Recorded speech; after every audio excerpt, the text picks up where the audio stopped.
नमस्कार दोस्तों, स्वागत है आपका हमारे YouTube चैनल पर जिसका नाम है परीक्षिता एकेडमी। और आज हम बात करने वाले हैं आधुनिक भारत के इतिहास के अंतर्गत सर जॉन शोर और लॉर्ड वेलेस्ली की, जो कि बंगाल के गवर्नर जनरल रहे हैं। तो आपको बताना चाहेंगे कि बंगाल के गवर्नर जनरल की सीरीज़ का यह हमारा 4th लेक्चर है। इसके पहले हम 3 वीडियो अपलोड कर चुके हैं, जिसमें हमने स्टार्टिंग से जो भी बंगाल के गवर्नर और 1773 के रेगुलेटिंग एक्ट के बाद गवर्नर जनरल रहे हैं उनके बारे में बात की है।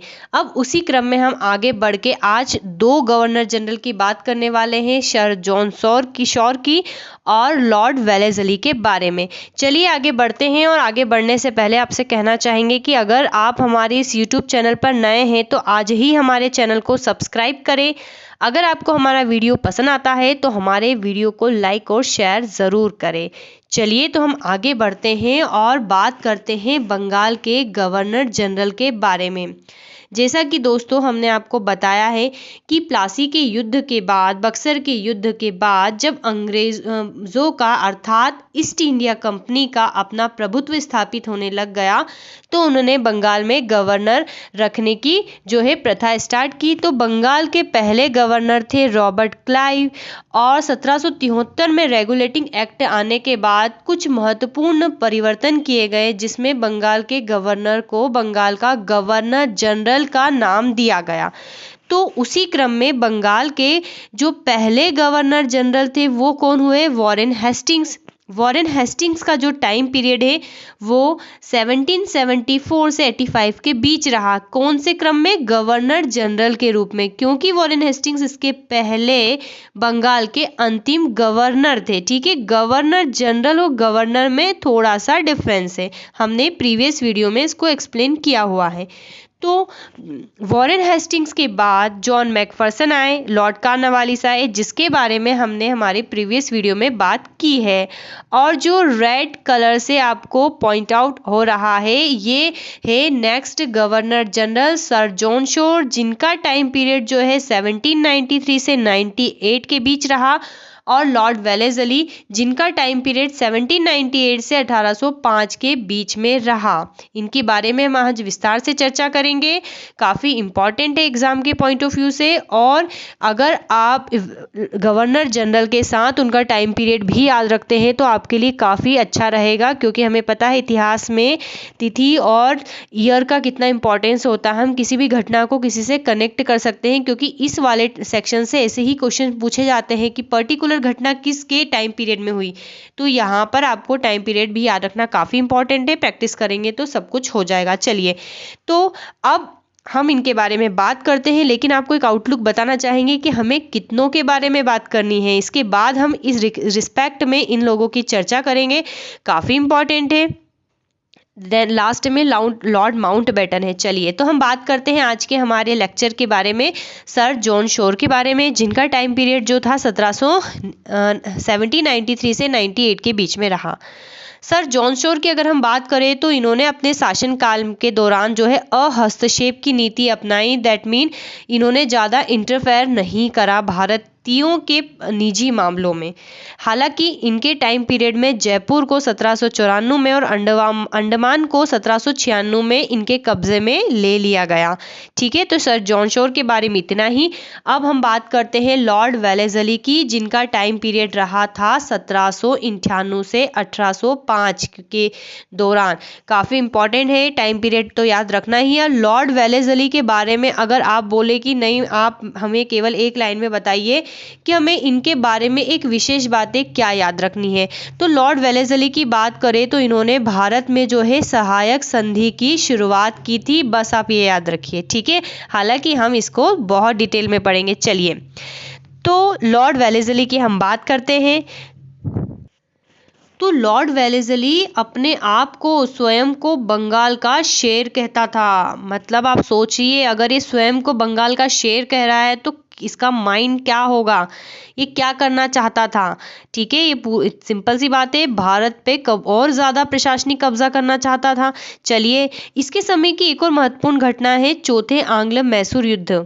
चौथा आंग्ल मैसूर युद्ध में जो है टीपू सुल्तान मारा जाता है 1799 में। ये भी हमें जो है याद रखना है। ठीक है, हमने बात करी है वॉरेन हेस्टिंग्स के टाइम पे द्वितीय आंग्ल मैसूर युद्ध हुआ था, कॉर्नवालिस के टाइम पे तृतीय आंग्ल मैसूर युद्ध हुआ था, और इसके टाइम पे जो है चतुर्थ आंग्ल मैसूर युद्ध जो है हुआ था, और उसमें 1799 में जो है टीपू सुल्तान मारा गया। इसने क्या करा, 1800 में कोलकाता में नागरिक सेवा में भर्ती किए गए युवकों को प्रशिक्षित करने के लिए फोर्ट विलियम कॉलेज की क्या करी, स्थापना की, जो 1854 तक अंग्रेज़ों को भारतीय भाषाओं की शिक्षा देने के लिए चलता रहा। तो ये भी अपने आप में काफ़ी इम्पोर्टेंट है। फोर्ट विलियम कॉलेज की क्या करी, स्थापना की। 1806 में भारत भेजे जाने वाले जो प्रशासकीय अधिकारी होते थे, उनकी शिक्षा और प्रशिक्षण के लिए इंग्लैंड में हैलबरी में एक ईस्ट इंडिया कॉलेज खोला गया। कहाँ पर, इंग्लैंड के हैलबरी में खोला गया, जहाँ नवयुवक जो रहते थे, नवयुवक प्रशासकीय अधिकारियों को। ठीक है, तो ये यहाँ पर है लिखा हुआ प्रशासकीय अधिकारियों को 2 वर्ष का प्रशिक्षण देने की क्या की गई, व्यवस्था की गई। चलिए, अब हम बात करते हैं सहायक संधि के बारे में, क्योंकि अब हम यहाँ से इम्पॉर्टेंट फैक्टर पढ़ने वाले हैं। हम जानते हैं कि जो लॉर्ड वेलेस्ली है, इसके शासनकाल की एक महत्वपूर्ण जो है उपलब्धि रही है सहायक संधि, जिसने कि अंग्रेज़ों के पैर जमाने में बहुत मदद करी। किस प्रकार से मदद करी, तो सहायक संधि को हम यहाँ पर जो है विस्तार से समझेंगे। चलिए, पहले सहायक संधि की थोड़ी सी बात कर लेते हैं। तो आपको याद रखना है, सहायक संधि पद्धति की शुरुआत किसने करी, लॉर्ड वेलेस्ली ने सहायक संधि पद्धति की क्या करी, शुरुआत करी। एग्जाम में कितना ही बार इसका जो है इससे संबंधित क्वेश्चंस जो है पूछे जा चुके हैं। ठीक है, और आपको भी याद रखना है। लेकिन हम आपको और बताना चाहेंगे कि भारत में सहायक संधि का प्रयोग इसके पहले फ्रांसीसी गवर्नर डुप्ले ने भी किया था। जब हमने आपको आंग्ल कर्नाटक युद्ध पढ़ाया था, तब डुप्ले के बारे में हमने चर्चा की थी। काफ़ी कूटनीतिज्ञ व्यक्तित्व रहा है इनका। ठीक है, किसका, फ्रांसीसी गवर्नर डुप्ले का। तो इसने भी इससे पूर्व जो है ये प्रयोग किया था। हालांकि सर्वाधिक सफलता मिली अंग्रेज़ों को, लॉर्ड वेलेस्ली ने। सहायक संधि की शर्तें क्या थी, हम आगे जो है नेक्स्ट स्लाइड में इसके बारे में पढ़ेंगे। लेकिन सहायक संधि किन किन ने स्वीकार करी, तो आपको इसका एक फॉर्मूला याद रखना है, HMT सोना का नाम सुना होगा, HMT AP और B²। ठीक है, ये आपको एक फॉर्मूला याद रखना है। तो सहायक संधि की को किस किस ने एक्सेप्ट करा, तो हैदराबाद ने किया, H से हैदराबाद, M से मैसूर, T से तंजौर, और A से अवध, P से पेशवा, और B से बरार एवं भोसले और सिंधिया। ठीक है, इन्होंने करी। तो HMT AP B²S, ये आपको सीक्वेंस याद रखनी है, तो बिल्कुल आप कंफ्यूजन नहीं होंगे। ये भी एग्जाम में काफ़ी बार पूछा गया है कि ऐसा कौन सा भारतीय राज्य रहा है जिसने सबसे पहले जो है सहायक संधि स्वीकार करी, तो वो है हैदराबाद। ठीक है, 1798 में, मैसूर ने 1799 में, फिर 1799 में ही अक्टूबर में तंजौर ने, अवध ने 1801 में, 1802 में पेशवा में, 1803 में बरार एवं भोसले में, और सिंधिया ने 1804 में। ठीक है, वैसे तो जनरली सीक्वेंस में ही है, और इसको बार बार आपको रिमाइंड करना है, तो आपको सहायक संधि का याद हो जाएगा। देन इसके अलावा जो है सहायक संधि स्वीकार करने वाले राज्यों में जोधपुर, जयपुर, मच्छेड़ी, बूंदी तथा भरतपुर भी शामिल थे। ठीक है, तो सहायक संधि आपको याद रखना। अगर हम सहायक संधि की बात करें तो जनरली सारे मराठाओं ने सहायक संधि स्वीकार कर ली, जैसा कि हमने यहाँ पर बताया आपको।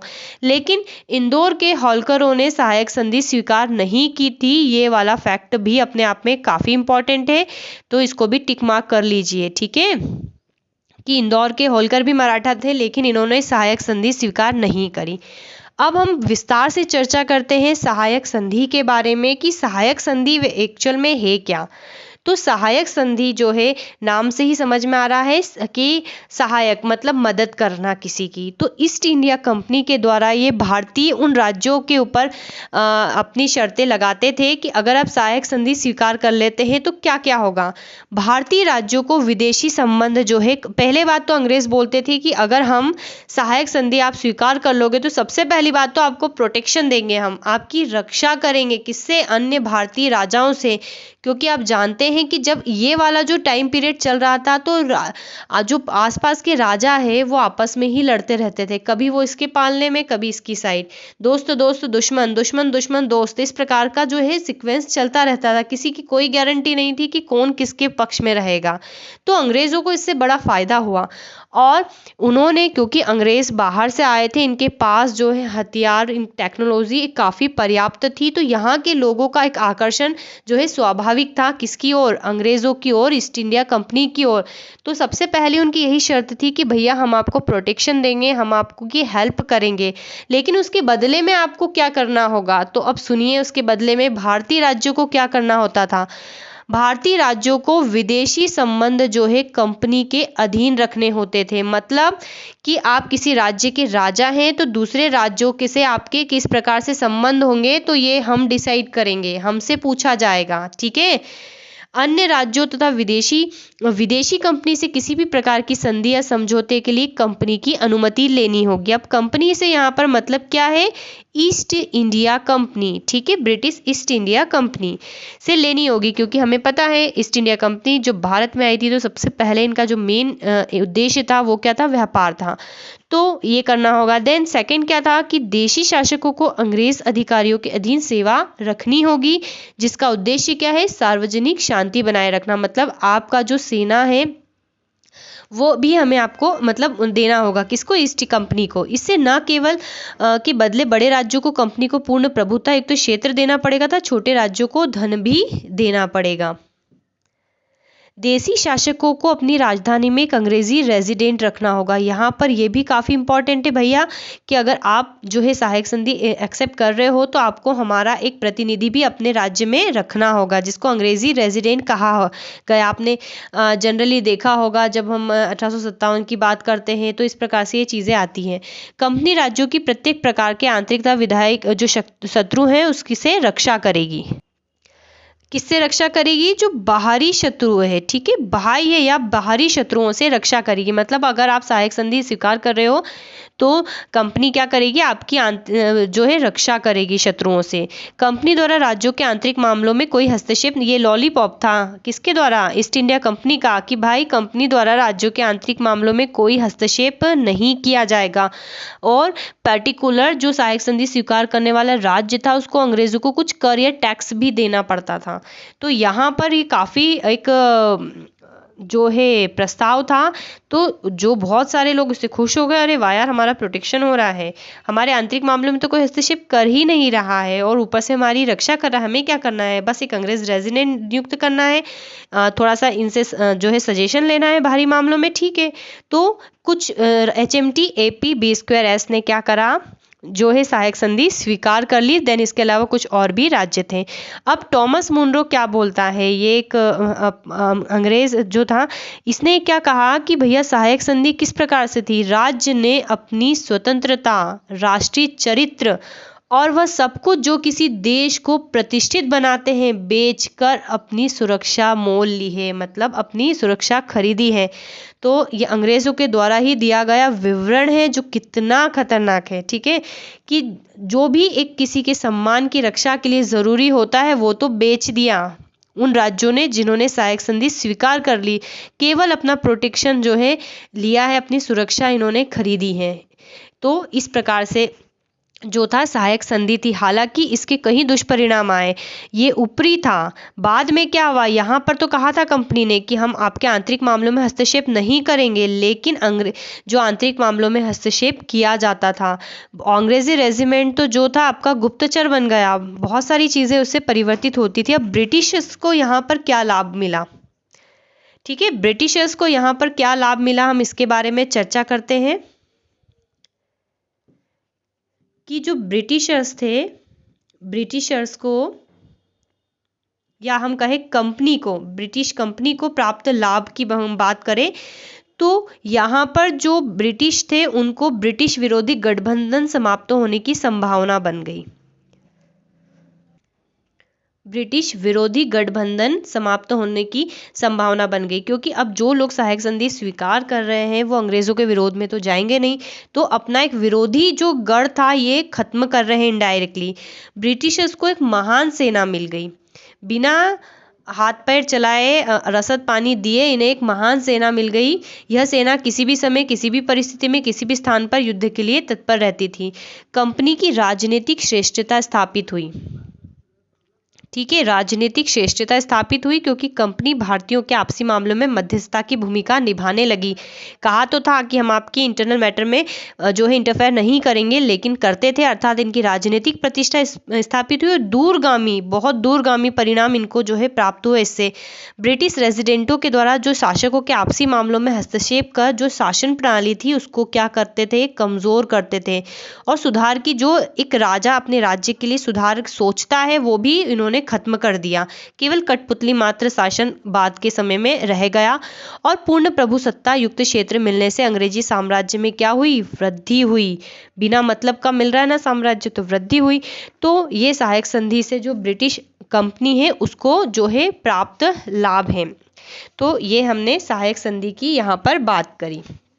अगर हम सहायक संधि के बारे में और बात करें तो दिल्ली, आगरा तथा यमुना के आसपास के क्षेत्र, रुहेलखंड, बुंदेलखंड, दक्षिण के क्षेत्र क्या हुए, अंग्रेजों के अधीन आ गए। अगर हम कुल मिलाकर सहायक संधि की बात करें तो क्या करा इसने, वेलेस्ली ने एक भारत में एक राज्य को एक साम्राज्य में बदल दिया। कहाँ ईस्ट इंडिया कंपनी छोटे छोटे टुकड़ों पर जो है अपना प्रशासन संभाल रही थी और कहाँ उसने एक राज्य को किस में कन्वर्ट कर दिया, एक साम्राज्य में बदल दिया। और वो भी किस समय बदला, जब यूरोप में नेपोलियन की पताका लहरा रही थी। ठीक है, नेपोलियन बहुत इतिहास में फेमस रहा है, उसने भारत में भी अंग्रेजी, तो यहाँ पर किसने अंग्रेजी पताका को ऊंचा रखा, वेलेस्ली ने ऊंचा रखा। तो ये सहायक संधि के बारे में बात हमने की थी दोस्तों। तो आज की वीडियो में इतना ही। नेक्स्ट वीडियो में हम अगले जो भी गवर्नर हैं उनके बारे में बात करेंगे। तो अगर आपको हमारा ये वाला वीडियो पसंद आया है तो जल्दी से हमारे चैनल को सब्सक्राइब कर दे, वीडियो को लाइक कर दे और फटाफट इसको शेयर कर दे, कमेंट करें जैसा भी आपको लगता है। Have a nice day and thanks for watching.